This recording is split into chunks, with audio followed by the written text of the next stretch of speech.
नमस्कार मु विभूति भूषण राउत और जो रामकृष्ण बालाश्रम तार हूँ मु प्रतिष्ठाता। तो आज को 20 वर्ष हो गलानी आमर आश्रम लोक मानकर साहाय्य सहयोग चली एठी बहुत लोक आसुचंती कह जन्मदिन श्राद्ध वार्षिक पालन करने उद्देश्य किसी लोक आसुचंती दान देवा उद्देश्य किसी लोक आसुचंती एठी एंटरटेनमेंट करमर एठी आमर गोटे बड़ सुंदर पार्क मध्य कराई बहुत एठी खेल इंस्ट्रूमेंट आगु को लगे जाऊँगी जहाँ आज आमर भवानी चैरिटेबल ट्रस्ट तरफ आराध्या मिश्रंकर जन्मदिन पालन अवसर में पिलामानंकु मध्याह्न भोजन व्यवस्था कराइला। तेणु मुझे भवानी चैरिटेबल ट्रस्ट नारायण सार को बहुत बहुत धन्यवाद देवी।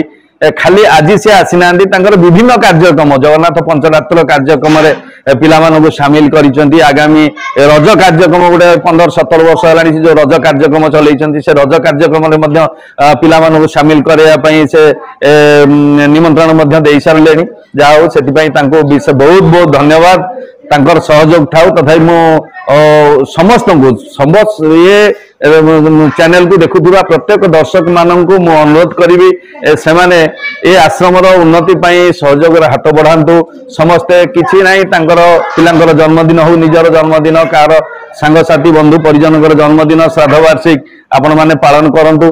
अंतत पक्षे पिला माने आपणकर कौन गोटे सेलिब्रेट डे रे भलरे दिन तो खाई पारे।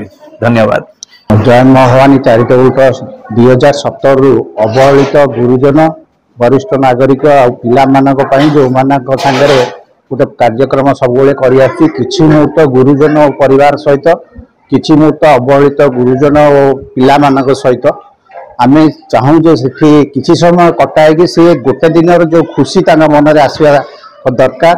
तेणु खुशी रही से आगामी दिन में भल करेंगे। तेणु आम सब कार्यक्रम थाए जे से खुशी रुहतु कि मुहूर्त खुशी रुहतु सेलिब्रेशन करूँ जन्मदिन सेलिब्रेशन करूँ। आज आराध्या मिश्र जन्मदिन आज समस्त प्रकार व्यवस्था होता आ विभूति बाबू को धन्यवाद जनाऊँ। आगामी दिन में आउ बेसी जहाँ हम आम करवा आगामी रज भी आम पिला एंजॉय करने निमंत्रण करुँ उत्कल रंगमंच जयदेव बिहार को। धन्यवाद।